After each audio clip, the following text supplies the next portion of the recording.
নমস্কাৰ বন্ধু বান্ধৱসকল, কি খবৰ? ভাল নহয় আপোনালোকৰ? মোৰো ভালেই।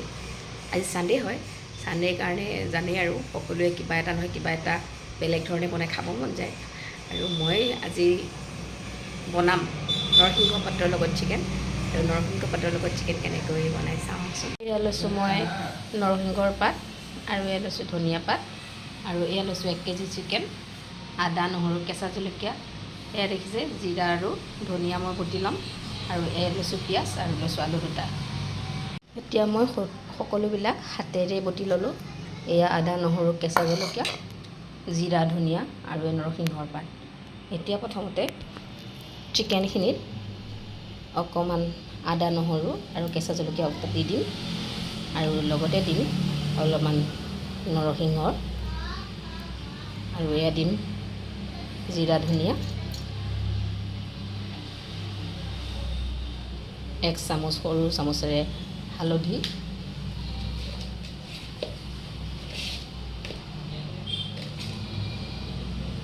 আৰু 1 চামুচ নিমখ,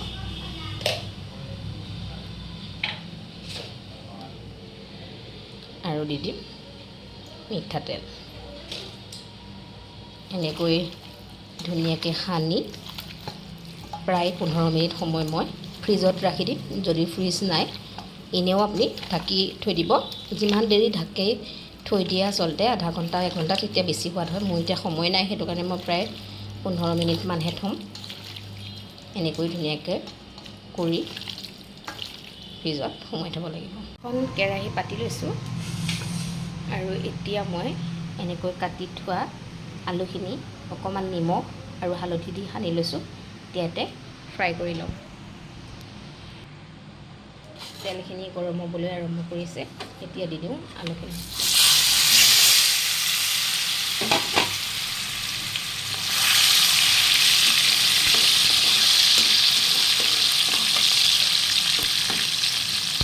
আলুখিনি ফ্ৰাই হ'বলৈ দিম।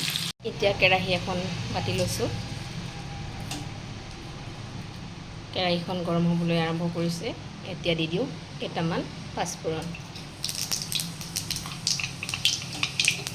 আৰু 2টা শুকান জলকীয়া, আৰু এই 2খিলা তেজপাত মই ঘৰৰ টাবত ৰুই থোৱা।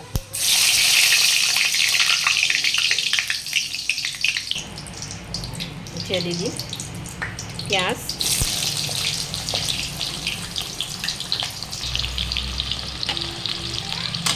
এতিয়া পিঁয়াজখিনি ৰঙচুৱা হোৱালৈকে ভাজিব লাগিব।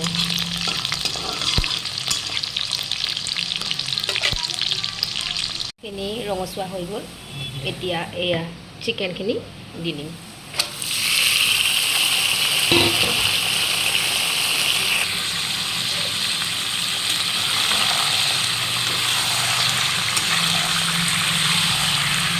এনেকৈ চিকেন বনাই খালে নিজৰ স্বাস্থ্যৰ কাৰণেও ভাল।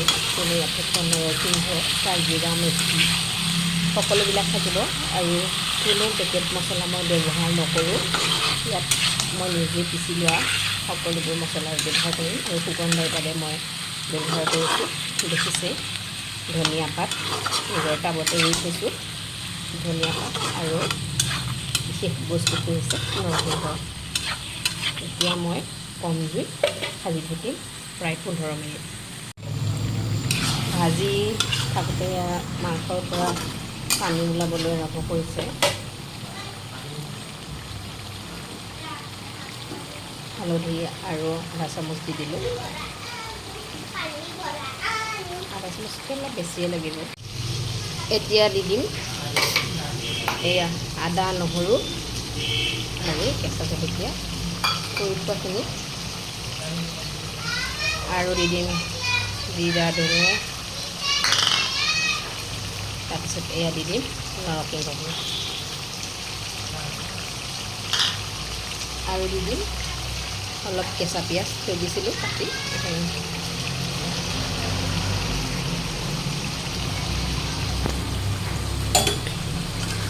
এয়া নিজে তৈয়াৰ কৰি লোৱা মছলা, এইখিনি দি বনাই খাবচোন। ইমানেই সোৱাদ লাগিব নহয়, আপোনালোকে মোক ক'বলৈ বিচাৰিব যে সঁচাকৈ খাবলৈ খুব ধুনীয়া লাগিছে। এতিয়া 5 মিনিট সময় ঢাকি ঢাকি থৈ দিওঁ আৰু মাজে মাজে খুলি চাই থাকিব লাগিব যাতে লাগি নধৰে।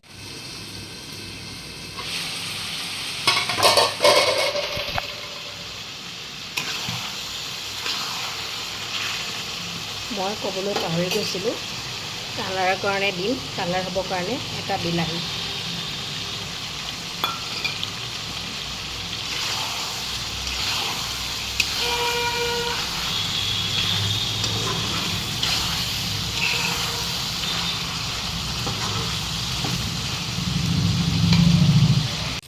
এইফালে আকৌ ছোৱালীৰ কাৰণে ফ্ৰাই কৰি দিব লগা হৈছে, তাই জোল নাখায়, সেইটো কাৰণে এনেকৈ ভাজি।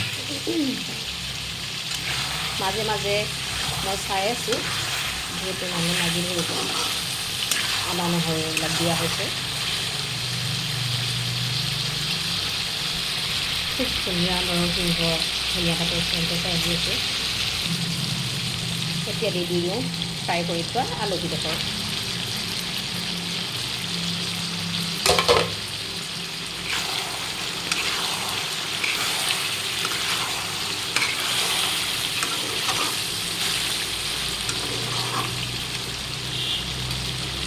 নৰসিংহ দি আচলতে মাংসটো মই বনোৱা দেউতাৰ পৰা শিকিছিলোঁ। মোৰ দেউতাই এনেকৈ বনাইছিল, দেউতাহঁতৰ নৰসিংহ পাতেৰে বনোৱা মাংসকণ খুব সোৱাদযুক্ত লাগিছে, সেইটো কাৰণে আজি মই বহুত দিনৰ পিছত বনাবলৈ চেষ্টা কৰিছোঁ।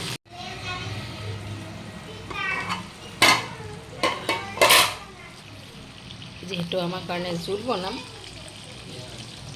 এতিয়া দি দিম পানী। মই এতিয়া কম জুই দি থৈ দিছোঁ, নহ'লে লাগি ধৰিব।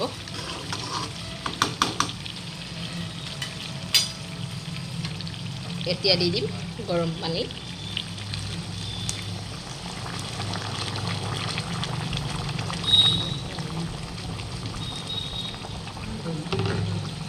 এতিয়া ভালদৰে কম জুইত উতলিবলৈ দিম।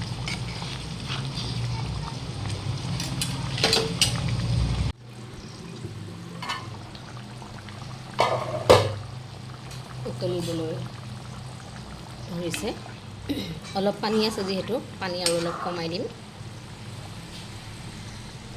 নিমখ যিহেতু মই পানী কমাই দিম, সেইটো কাৰণে আৰু নিমখ দিব নালাগে। আপোনালোকে যদি পানী বেছিকৈ ৰাখে নিমখ অলপ নিজৰ জোখাৰ অনুযায়ী দিব।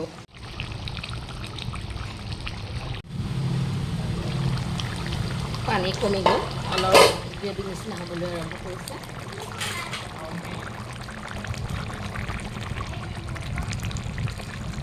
এনেকৈ চিকেন নৰসিংহ পাতৰ লগত বনাই খাবচোন, বৰ ভাল লাগে।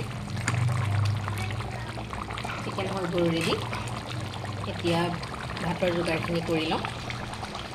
আজিৰ এয়া দেওবৰীয়া থালিখন, এয়া ভাত, এটা কেঁচা জলকীয়া, চিকেন ফ্ৰাই, নেমু, চালাড, বন্ধাকবি ভাজি, নৰসিংহ দিয়া এয়া হৈছে চিকেন কাৰী, আৰু এয়া দালি।